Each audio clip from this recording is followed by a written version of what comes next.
We still think there's growth potential for the industry, although we have to realize the economic circumstances, but also I would say the legal uncertainty a bit, because at the moment we have this interview, it's not completely clear yet if and how the liquor bill will impact our industry.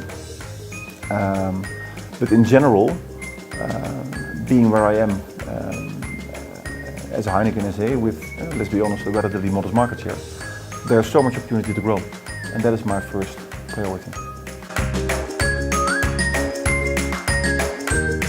Well, keep in mind, Heineken was founded by one person in 1864, and I think we still have that entrepreneurial spirit very much in us, and we were all over the world already before the Second World War.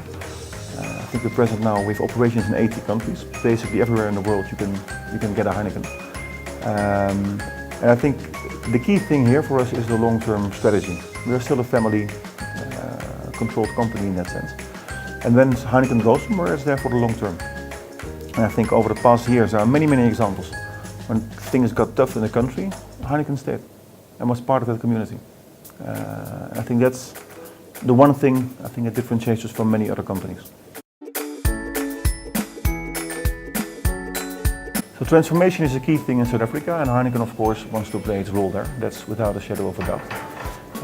So I'm happy that when we started we were at the BBBE level of 7. We went to level 5 for the 2016 audit. And we are quite confident we can go to level 4 in the next one, which I think shows our commitment to transformation. I would like to mention two specific examples. One is our support for farmers. Currently Heineken is importing malt from Europe. Our long-term dream is to source the malt locally, based on barley supplied by us by a new generation of black farmers. But that's a long-term journey, because we have to respect the Heineken quality and all these kind of things.